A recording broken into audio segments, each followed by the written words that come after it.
Le syndicat de un, il est paresseux. Il n'y a aucun avantage au niveau des conditions de travail. Le non-syndiqué a tout ce que le syndiqué a et plus. L'employeur ne peut pas s'ingérer dans l'organisation syndicale ou dans les activités syndicales.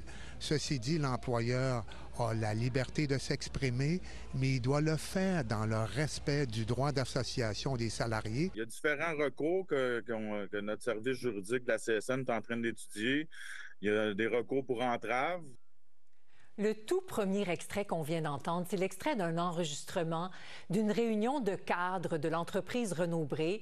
Des conseils sont donnés sur la façon de contrer les tentatives de syndicalisation des employés. La CSN, qui représente 2 magasins Renaud-Bré, dit évaluer un recours en justice.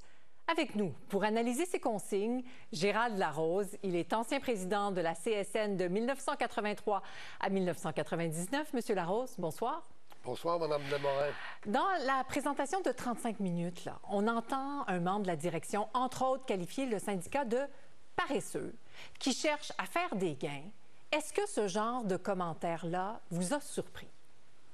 Écoutez, c'est navrant d'entendre ces choses-là en 2024.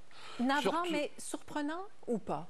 Non, c'est pas surprenant. Ben, ce qui serait surprenant, c'est que ça vienne d'un milieu qui ne peut pas prétendre ne pas savoir lire ou de ne pas être informé. Ce sont des libraires, c'est des gens qui travaillent avec des intellectuels. On pourrait s'attendre à un niveau qui n'est pas celui de Trump ou de Poilievre.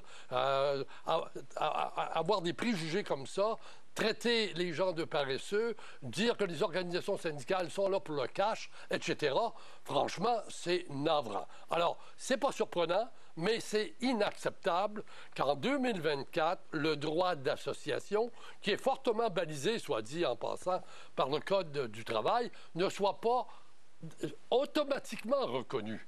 Vous savez que le syndicalisme dans nos sociétés, c'est un pilier de la démocratie.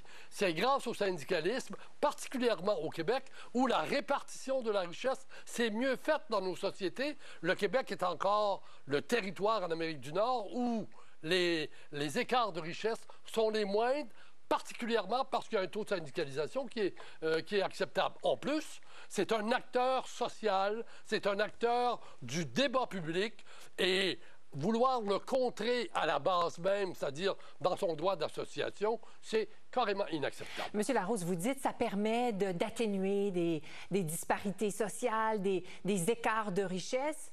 Pourquoi, à votre avis, la direction, comme ça, veut éviter une plus large syndicalisation de ses employés parce que chez Renaud-Bré, il y a plus de la moitié des succursales qui ne sont pas syndiquées. Donc, est-ce que la direction craint que, par exemple, ça lui coûte plus cher?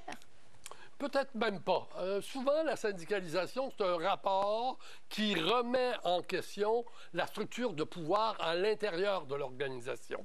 Et c'est sûr qu'en ayant un patron qui, lui, est intéressé par le fric qui va rentrer, c'est certain, mais la structure intermédiaire qui gère, disons, passe les ordres, souvent a intérêt à ne pas avoir de contre-pouvoir, parce qu'on le veuille ou pas.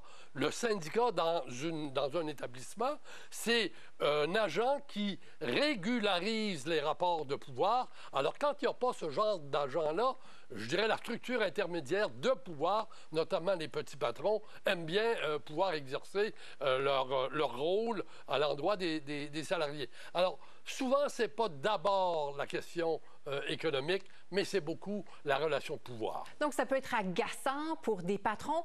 Je ne parle pas nécessairement de Renaud-Bré dans ce cas-ci, mais en général, est-ce que ça passe systématiquement par une course à obstacles? Je pense par exemple à Amazon. Il y avait un texte sur notre site Web ce matin qui disait que la compagnie considère que l'accréditation du tout nouveau syndicat à Laval est inconstitutionnelle. Donc, est-ce qu'il faut chaque fois se battre? Oui, il faut à chaque fois se battre. Quoique, je dirais qu'il y a plusieurs syndicalisations qui se font sans heurts. Mais Amazon, on a un problème, c'est que c'est de la culture américaine. Et puis, le taux de syndicalisation aux États-Unis, quand on a atteint 8 on on a peut-être dépassé la réalité. Et la mentalité, la culture américaine dans les relations de travail, c'est le free for all, et puis c'est le patron qui décide, et puis là, on exploite. Alors là, c'est le cas de le dire, c'est comme Uber, c'est comme toutes ces nouvelles réalités du travail, on exploite jusqu'à l'os. Alors Amazon ne fait pas exception, et si, disons, au Québec en particulier, et au Canada aussi, on réussit à en syndiquer un certain nombre, peut-être que, parce qu'Amazon, il est partout sur la planète, que ça peut faire des petits. Mais c'est des batailles colossales, c'est évident. Je reviens à Renaud Bré, qui n'a pas voulu accorder d'entrevue à notre collègue Thomas Gerbet, qui a sorti l'histoire ce matin en disant que les informations durant la rencontre, elles étaient confidentielles. Mais avez-vous l'impression, M. Larose, que ce genre de nouvelles-là peut avoir un effet boomerang pour la compagnie? Oui, est-ce que, d'un point de vue de relations publiques, ça peut lui nuire ou l'attachement au syndicalisme n'est pas si grand ici? Bien, écoutez, moi, je prends l'expérience qu'on vient de vivre collectivement, qui est toute la négociation du secteur public de la fin de l'année et du début de cette année, où véritablement le mouvement, d'abord, a été fortement soudé et a obtenu des gains majeurs, fort intéressants.